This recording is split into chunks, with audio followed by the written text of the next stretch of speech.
경남에서 불황형 흑자가 이어지는 가운데 수입이 20개월째 감소세를 보이고 있습니다. 경남의 불황이 탈출구를 찾지 못하고 있는 것으로 보입니다. 올여름 유례없는 폭염이 일부 과일에는 피해를 입혔지만 아열대 과일 농가에는 효자가 되고 있습니다. 영화를 보기 위해 도심지까지 나와야 하는 농촌 지역 주민들을 위해 만들어진 작은 영화관이 호응을 얻고 있습니다. 안녕하십니까. 이어서 경남 소식입니다. 대체로 흐린 가운데 곳에 따라 비가 내렸던 경남은 내일부터 태풍 말라카스의 간접 영향권에 들어 강한 비가 내리겠습니다.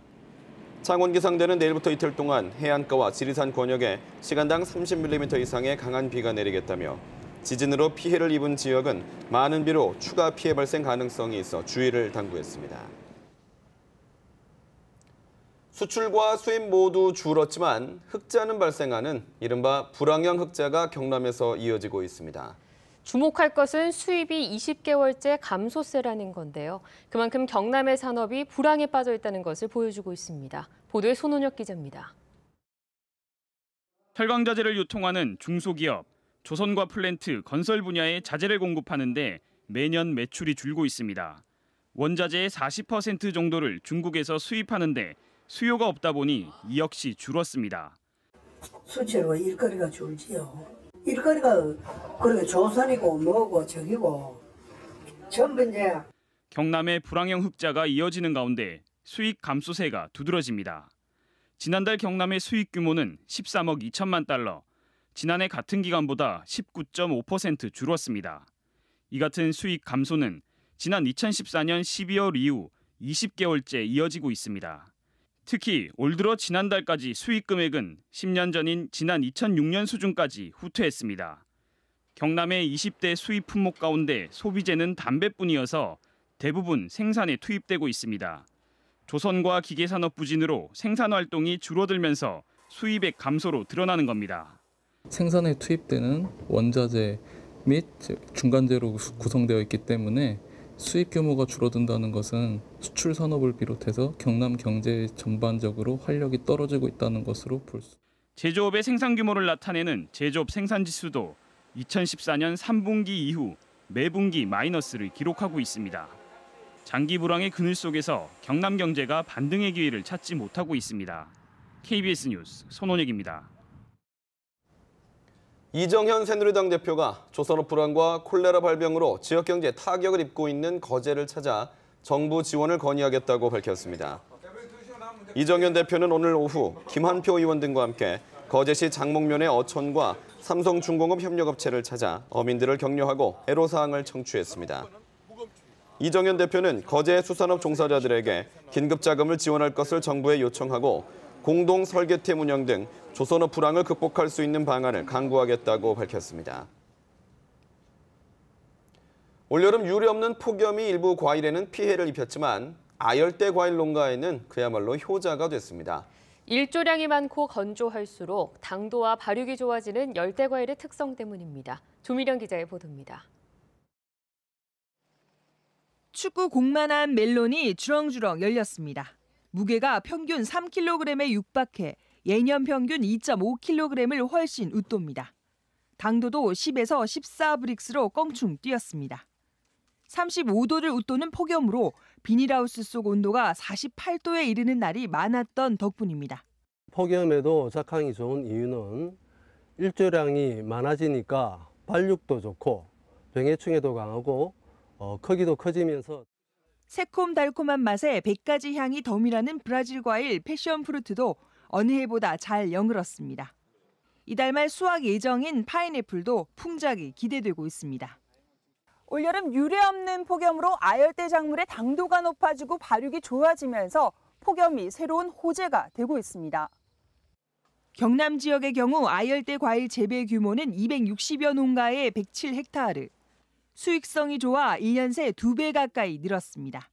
노지 활동이 가능한 작물들로 위주로 해가지고 연구가 진행된다라면 우리 경남에서도 고소득 작물로 도입 가능할 것 같습니다.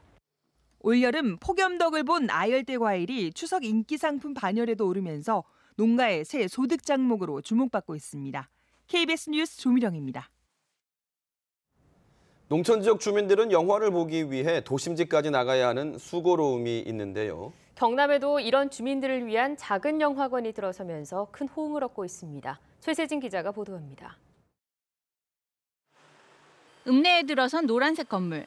지난 7월 개관한 합천시네마입니다. 문화체육관광부에서 하는 작은 영화관 사업으로 경남에서는 남해에 이어 두 번째로 문을 열었습니다. 개관 2개월 만에 월 평균 8,000명의 관람객이 찾고 있고 좌석 점유율도 54%로 일반 영화관보다 높은 편입니다. 교양 문화영화 같은 거 그런 것만 하는 줄 알았어요. 와서 보니까 요즘 나오는 그 개봉관 영화를 하고 있길래. 문화 소외 지역 주민들에게 문화 향유 기회를 주기 위한 작은 영화관 사업.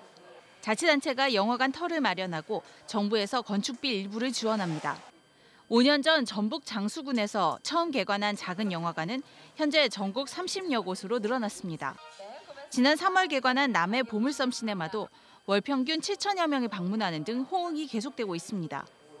도시와 똑같이 최신 영화를 개봉하고 일반 영화는 5,000원, 3D 영화는 8,000원으로 상업 영화관보다 저렴합니다. 평일 낮에도 직장인이 아닌 농사를 짓는 분이나 자영업 하신 분들은 마땅히 이제 여가 생활이나 문화 생활을 할 곳이 없었는데요. 저희 시네마를 찾아서 농촌 지역에 들어선 작은 영화관이 지역 주민들의 작은 활력소가 되고 있습니다. KBS 뉴스 최세진입니다.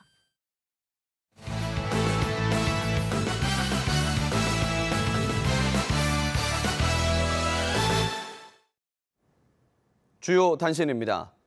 경남 지역 대형 조선소들은 지난 10일 경북 경주에서 발생한 지진으로 인한 피해는 없지만 여진 발생에 대비하고 있다고 밝혔습니다. 삼성중공업과 대우조선해양은 만일의 경우에 대비해 자체적인 안전점검을 진행하고 있으며 성동조선은 통영시와 공공기관이 점검에 나서고 있다고 설명했습니다. 올해 상반기 조선소를 떠난 2만 명의 기술자와 하청 노동자들의 중국 이직과 기술 유출에 대한 우려가 나오고 있습니다. 조선업계 관계자들은 최근 대형 조선 3사에서 퇴사한 기술자들이 중국으로 이직하는 경우가 잦아지고 있다며 이 때문에 기술 유출에 대한 우려도 커지고 있다고 말했습니다. 업계 관계자들은 앞으로 3년에서 5년까지 회복 기간에 인력 관리를 어떻게 하느냐가 조선소의 경쟁력을 가름할 것으로 전망했습니다. 경남 지역 주유소 5곳이 가짜 석유나 석유량을 속여 판매하다 적발됐습니다. 한국석유공사는 최근 전국 주유소를 대상으로 표본 조사를 한 결과 경남에서는 사천의 2곳과 창녕 1곳, 김해 1곳의 주유소가 차량용 경유에 등유를 섞어 판매하다 적발됐다고 밝혔습니다.